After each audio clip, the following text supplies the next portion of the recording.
Olá! Hoje a gente vai, nesse nosso primeiro encontro, entender como nasce a Umbanda.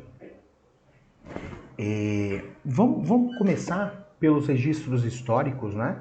Pelos registros de nascimento, de fundação. Depois a gente vai estender um pouco esse pensamento, mas oficialmente a Umbanda nasce em 1908, quando o jovem Zélio Fernandino de Moraes, através da entidade do Caboclo das Sete Encruzilhadas, funda a Umbanda. Para a gente entender, a palavra Umbanda deriva de Umbanda, que significa sacerdote de Deus, e ela tem origem sânscrita, que significa Deus ao lado de nós ou nós ao lado de Deus. A Umbanda é uma religião que cultua os orixás e cultua os povos indígenas. Ela atua com o sincretismo, né, de origem escrava. Os escravos eles sincretizavam os santos católicos aos orixás para poderem cultuá-los, e a Umbanda permanece, né, com esse olhar do sincretismo. A Umbanda é dividida em linhas, então nós temos 7 linhas energéticas que permeiam a Umbanda. A Umbanda é uma religião ritualística, é uma religião que preza pelo ritual, que tem fundamentos, é uma religião que trabalha com atendimento público, é uma religião que as pessoas vão até os centros, os terreiros, as tendas, para serem consultadas com as entidades, e a Umbanda tem como pilar principal a caridade. Mas para a gente entender um pouquinho, o Zélio de Moraes, ele naquela época ele estava prestes a ingressar na Marinha, então ele tinha lá os seus 17, 18 anos, e ele começou a apresentar um comportamento estranho. E a família naquele momento assustou e ficou preocupada, porque em alguns momentos ele tinha um comportamento de velho, em outros momentos ele tinha um comportamento de felino. E aí ele passa então por médicos, e alguém o encaminha para um padre. E o Zélio então passa a ser observado, até que algum parente do Zélio o indica para que ele seja levado na Federação Espírita.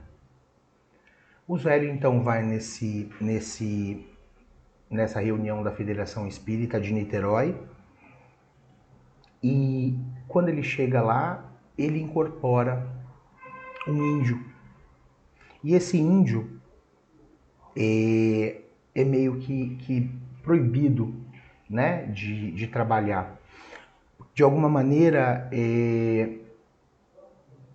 a federação e os médiuns dessa mesa, eles consideram os índios, os pretos, enfim, as entidades que hoje a Umbanda integra dentro da sua estrutura, como espíritos atrasados. E aí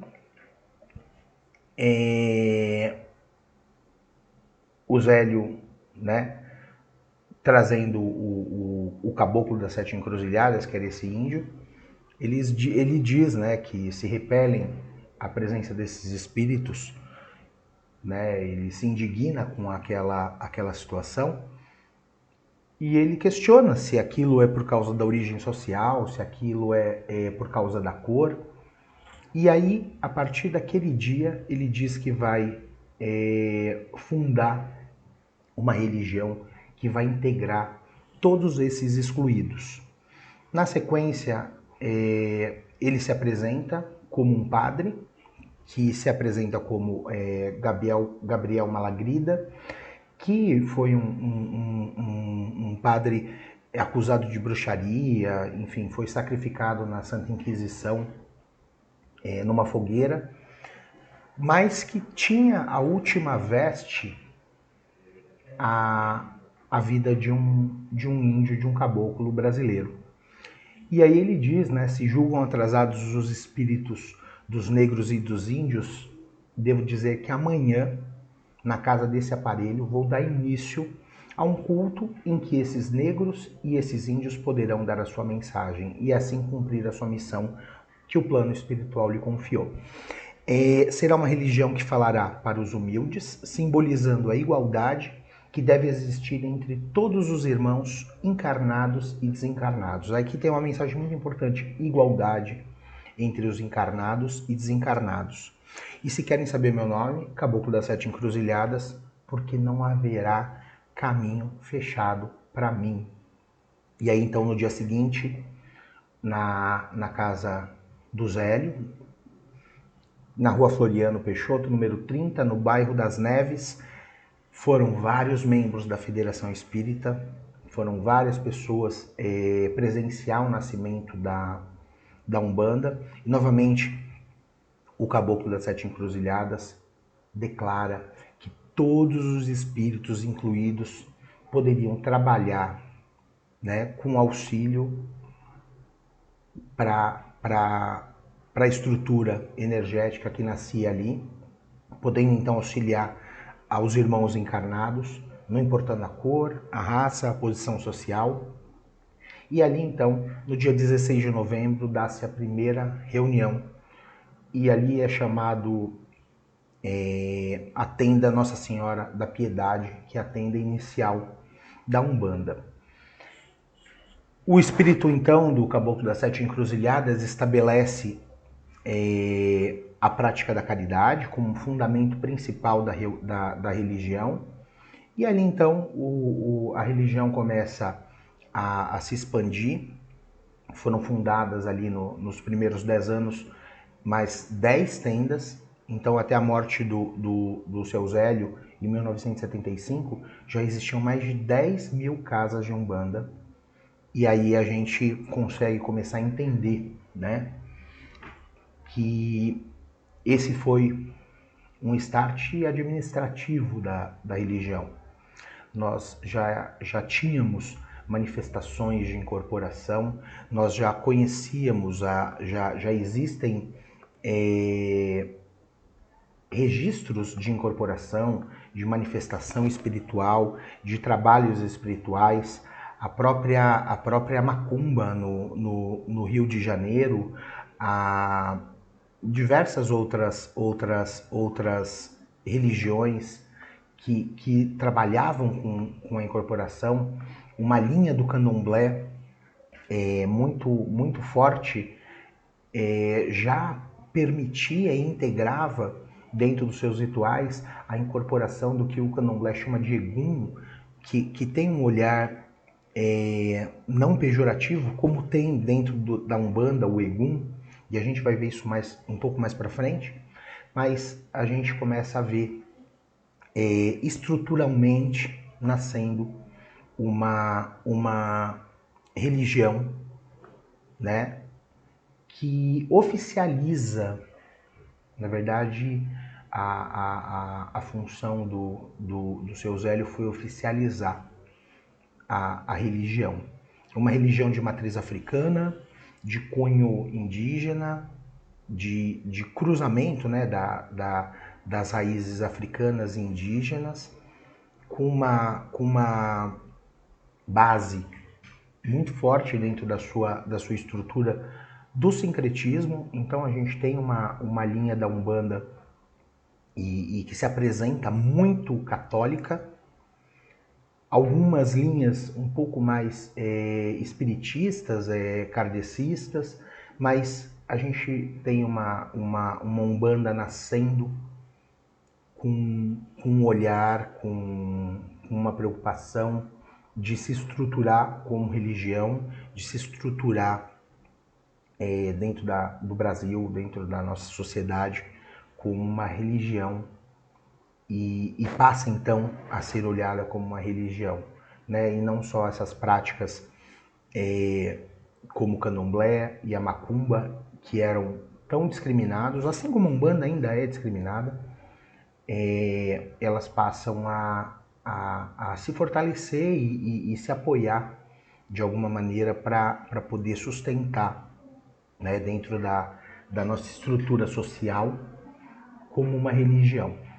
Mas a Umbanda, como religião de matriz africana, assim como o Candomblé, a Macumba, enfim, diversas outras ramificações de matriz africana, elas sempre receberam tratamentos e sempre foram vistas da forma que o povo de origem africana e de seus descendentes eram tratados. Então as religiões começaram, se a gente for pegar na história, a ser demonizadas com o cristianismo colonizador. Né? A religião oficial da coroa no século XVI, ela era demonizada porque, de alguma forma, o cristianismo, a Igreja Católica, era um agente que legitimava a coroa.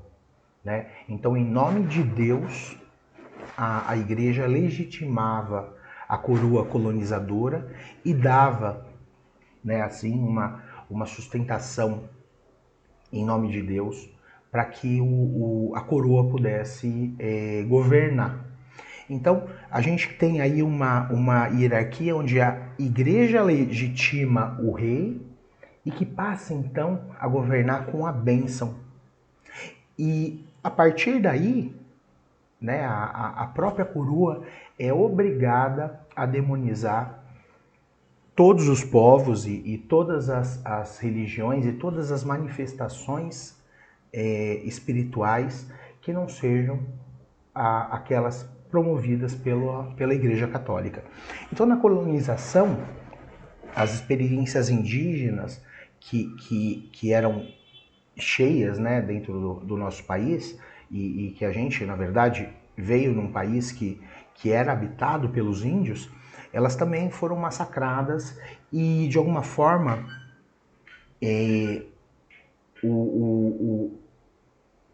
o desejo de destruir, né, essas manifestações espirituais dos índios, elas eram também sustentadas por essa lei, né, que o cristianismo trazia e que demonizava qualquer prática que não era cristã.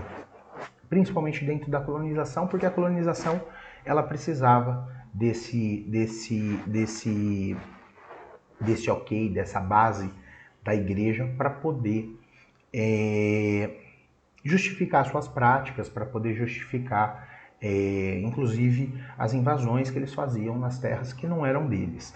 Então a igreja cria em nome de Deus, né, um Deus hegemônico, dominador, onde a única verdade se dá através da igreja. Daí a gente consegue entender que esse olhar, né, para os orixás, para os guias espirituais, eles já são associados ao demônio, com um olhar e com o intuito de realmente destruir aquilo que não é o cristão que a igreja prega, que não é a conduta do Cristo, da conduta da estrutura cristã que a igreja prega. Então, esse olhar como identificação do negro, a gente pode pensar que ele já vem com respaldo de muito mais tempo, né? Se a gente pegar no século VI, Isidoro de Sevilha, ele através das suas escritas, ele traz naquela escrita o mito do cão, a demonização dos descendentes, né, de Noé, que foram amaldiçoados, enfim. Ele identifica esses amaldiçoados à pele preta. Ele diz que o sinal dos amaldiçoados de Noé tinham vindo com a pele preta. E aí ele afirma, de alguma forma, que o continente africano foi habitado pela raça dos filhos do cão. E esse é um pano de fundo que a igreja argumenta e sustenta durante séculos para demonizar não só o povo africano, como as religiões, né, do povo africano e todos aqueles que são descendentes, né, do povo da África. Hoje, da mesma forma, eu acho que ligado a essas expressões colonialistas, a gente tem uma demonização por essas vertentes cristãs que tem interesse, né, em manter essa estrutura governamental sobre uma bênção cristã. A gente ainda vê nos dias de hoje esse argumento, de que o governo, a gestão, a direção de um país, ela se dá sobre uma bênção cristã. Esse é um argumento que foi usado lá atrás, de verdade, e era associado para destruir tudo aquilo que não compartilhava com as ideologias cristãs católicas. Então, o candomblé da África e a variante do candomblé no Brasil, né, que hoje a gente tem um candomblé que é brasileiro, que nasceu no Brasil com a junção, né, dos povos da África. Ele é uma religião que a gente pode dizer que ele é mais do que um rito religioso, ele é uma religião de resistência. Né? Ele resiste a essa hegemonia, ele resistiu à igreja lá no século V, no século VI, ele, com o movimento da coroa, e depois ele resiste às repúblicas que a gente vê que traz um conceito de um cristianismo livre, mas nas eras da ditadura, né, a gente vê esses movimentos de se manter, né, de se criar um cristianismo mais livre, trazendo um olhar também das igrejas evangélicas, e elas começam a ascender, né, no Brasil, e isso vai se dá muito mais forte depois no fim da ditadura, mas as suas bases começam a ser criadas no começo do século XX. Então, a gente tem na era Vargas uma lei de 34, Vargas foi de 30 a 45, então foram 15 anos de ditadura Vargas. Ele colocava em 34 numa lei uma jurisdição do Departamento de Tóxico e Mistificação. Toda manifestação religiosa ela precisava se submeter a uma análise, como se existisse um campo dentro da polícia, uma secretaria dentro da polícia, que fosse avaliar, né, se aquela religião ela condizia com algo que era possível de ser realizado, enfim. Então as religiões de matriz africana, os ilês de candomblé, as tendas de umbanda, os terreiros de umbanda, das diversas outras manifestações religiosas que não eram cristãs, elas precisavam se submeter a uma análise desse departamento de tóxico e mistificação. Então, durante esses anos, vários grupos se mantinham clandestinos, eles começaram a se posicionar nos extremos das grandes cidades, eles começaram a se posicionar em lugares escondidos, sem acesso. O candomblé fecha, né, para resistir.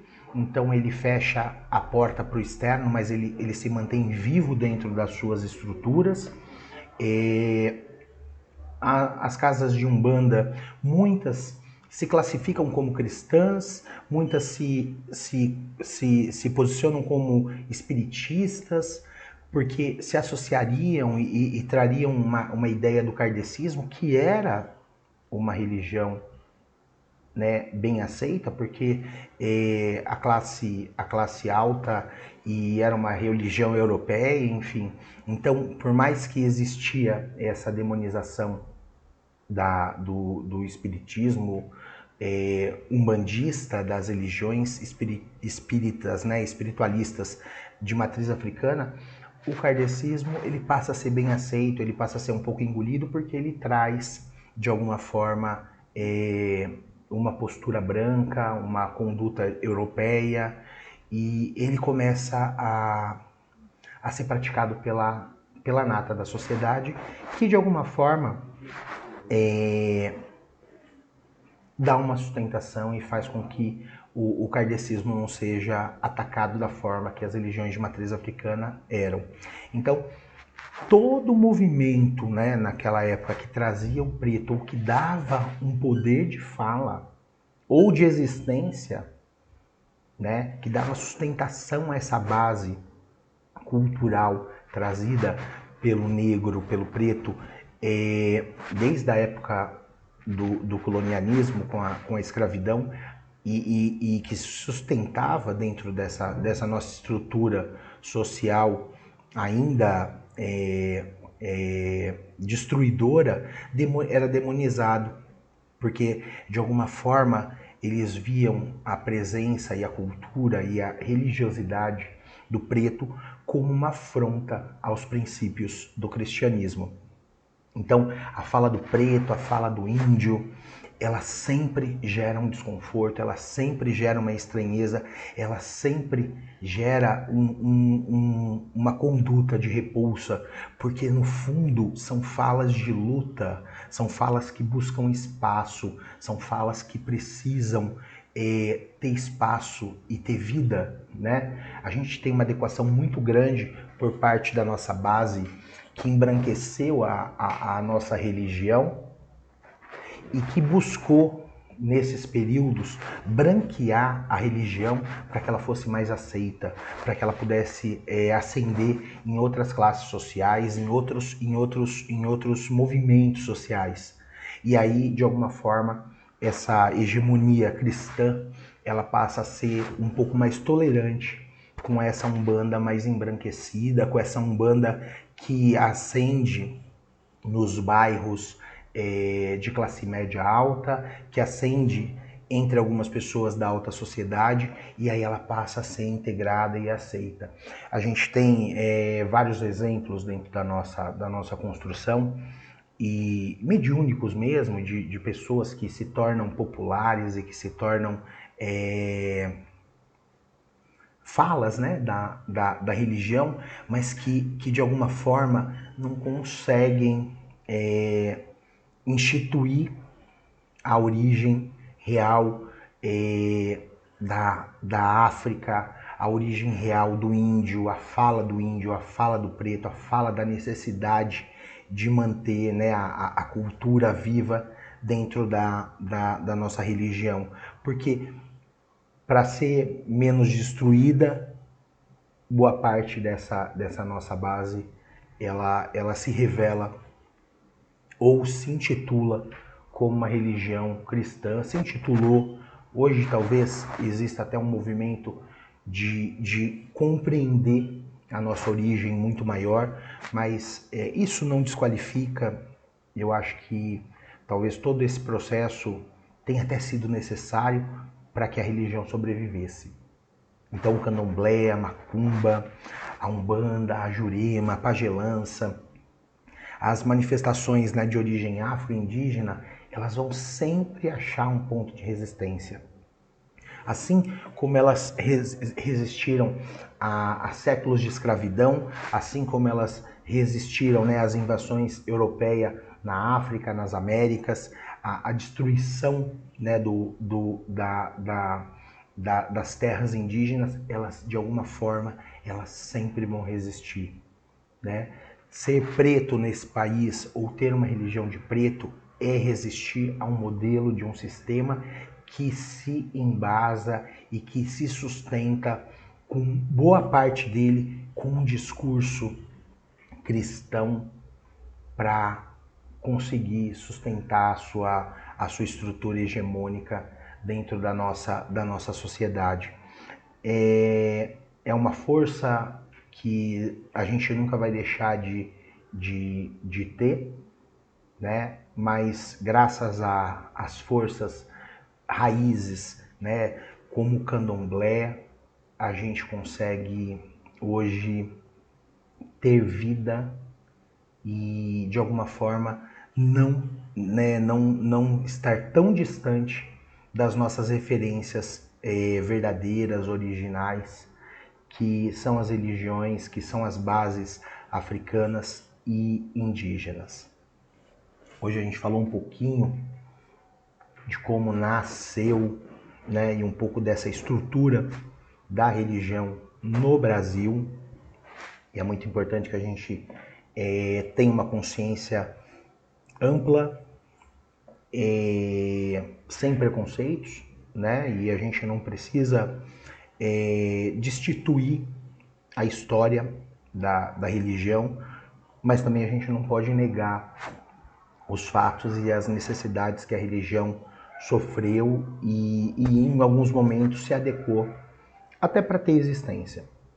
A religião, a Umbanda é uma religião plural. Hoje a gente tem muitas umbandas dentro da Umbanda, a gente tem muitas variações de Umbanda, muitas ramificações de Umbanda. Todas elas têm a sua importância dentro da estrutura espiritual, mas hoje a gente tem muito pouco Umbanda originária mesmo, de raiz, Umbanda que olha e que mantém na sua estrutura a tradição da africanidade e do indígena na sua base, na sua força. Essa é um pouco da história da Umbanda, que se mistura com a história da nossa sociedade, que é importante a gente ter, que a gente conhecer. Espero que eu possa ter trazido o meu ponto de vista e aquilo que a forma com que eu enxergo essa construção toda. E eu tenho certeza que ela é muito importante para a gente que olha a Umbanda e que preza a tradição da religião para que ela exista. É muito importante que a gente preze, que a gente olhe para que ela exista. Manter a tradição, manter a estrutura é muito importante, principalmente uma religião ritualística, né? E que preza a ancestralidade como base, né? E que tem a força da vida, da natureza como a base energética, né? Para a sua sustentação, para os seus trabalhos, né? Dentro, claro, dos preceitos e dos fundamentos trazidos e instituídos, mas sem perder a sua raiz original. Ok? Então esse é um pouquinho da história da Umbanda. Espero que vocês tenham gostado. Eu vou colocar alguns outros vídeos na sequência para que vocês possam ver, conhecer um pouquinho do espaço onde o seu Zélio fez a primeira casa. Vou passar o hino da Umbanda, vou contar um pouquinho, vou colocar um material contando um pouquinho da história da Umbanda, que eu acho super importante a gente também olhar para essa construção que foi feita e que é também uma base para aquilo que a gente tem hoje. Ok? Até a próxima aula, a gente se vê já.